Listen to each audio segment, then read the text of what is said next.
Welcome to my channel, Glecious TV. Guys, ito po yung garden ko today. So, pupuntahan po natin yung backyard garden para dun sa ating mga patola. Nag-harvest po kasi tayo ng mga patola. Sobrang dami na ng kabag. So, ayan po yung ating yellow bell. Pero sa Amerika po ay alamanda pala ang tawag dyan. So, at ang nag-share po ng isa nun ay yung isang vlogger na kaibigan po natin, si Kapromdi. Ayan po yung garden natin today. Ayan. So, malalago na po yung mga golden photos. Dadalhin ko po kayo dun sa aking forest garden.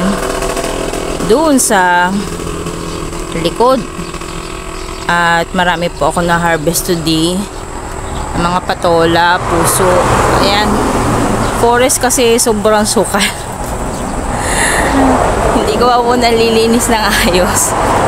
Lalo na yung saging na tinalas ko. So, tinalas ko po yung mga saging ayun. Katatalas ko lang kasi may paparating pong bagyo na krising. Para hindi po sumabit din sa kable ng kuryente. So, mayroon po tayong for harvest doon na saging ayun. Kaso nga lang po, hindi po natin i-harvest ngayon kasi may order pa tayo. So, reserva na lang siya. Ayan, nakitang-kita dito. Ayan. Ayun siya. Ayun. Malalaki na. So, yan. Utay-utay na nga pong umuulan. Tapusin na natin to. Ayan. Ang lalago na niya. So, later on, i-trim ko na talaga siya. Kasi, wala pa lang tayo medyong oras.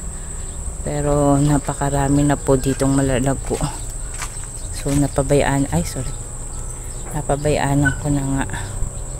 Pero, ayan sobrang sukal na nga. Naging forest na siya. At kakukuha ko lang po ng puso galing doon. Ayan.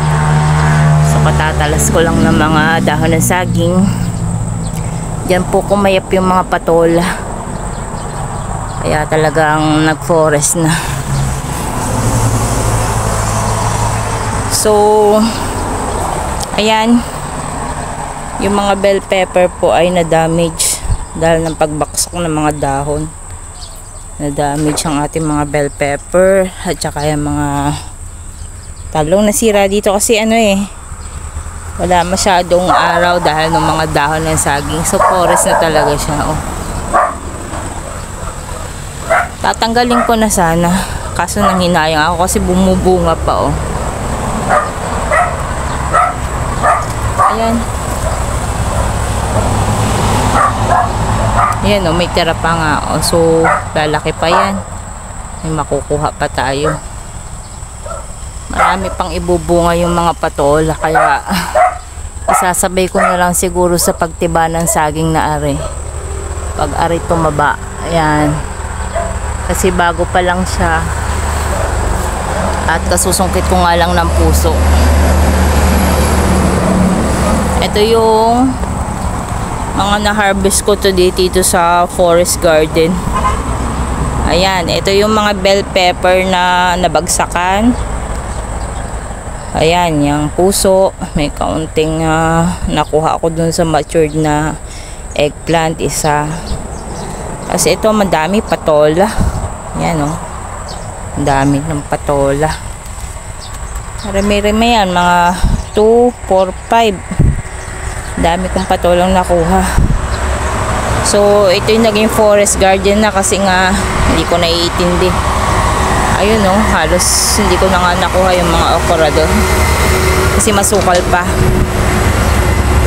Ayan yung mga pinagtalasan ko ng dahon ng saging. Ayan ang dami. para hindi maabot ng pagaspas ng hangin kung magkaroon man ng bagyong krising dito. Ayan o, yung kable ng kuryente para hindi mapagaspasan ng mga dahon. So nagtrim ako. At itong mga eggplant ko dito na napakadaming bumunga dati, ayan, matatanda na. So tatanggalin ko na siya. So nakakuha naman ako ng isang piraso nga. Ito, isang piraso. Tapos papatayin ko na siya kasi patay na rin naman, oh. Sobrang matured na. Pinagtatalas ko na nga kanina, oh. Sobrang matured na, hindi siya na magiging productive. Kaya talagang tatanggalin ko na. Lago na dito. So ayan, pero okay lang. At ang napakarami ng sili. Yung may, 'di ba may sili ako sa unahan, isa rin ito sa sili na galing dun sa aking chili tree na ano, naging punla. So ayan, dami.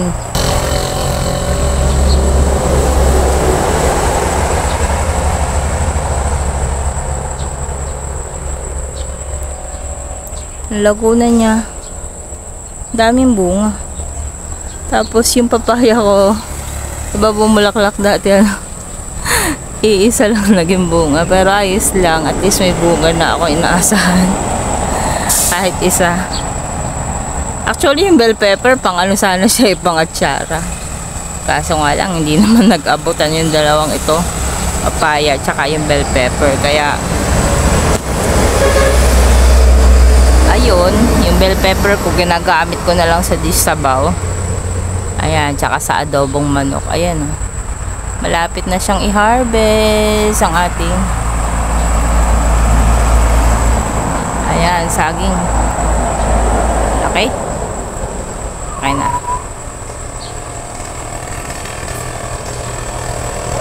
So, ang palayan dito, palayan ng kapitbahay, ayan.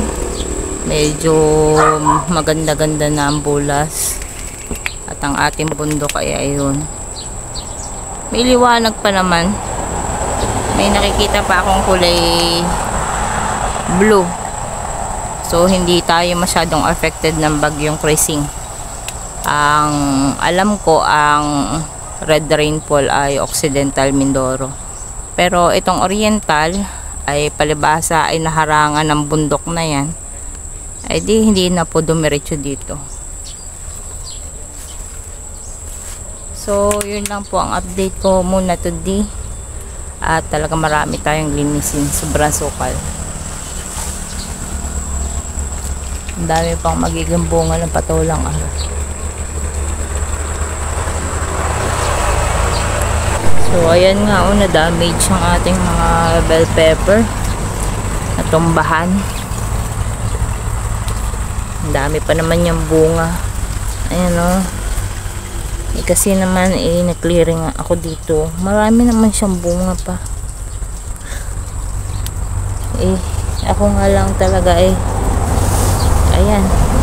Pinayaan ko na lang ang madamage para ano. Kasi nga ang lalaki ng dahon ng saging. Ang laki na ng bunga ari, oh. Sayang. Ayun, oh. Puros damage. Yung iba nagbagsakan na nga. Ayan. Abong. So kahit forest yung ating garden, may pakinabang pa rin naman. So ayan, dadalhin na nga natin sa ating bahay. Dami. Mga bell pepper. Thank you for watching. Hope you subscribe to my channel, Glecious TV, and click the like button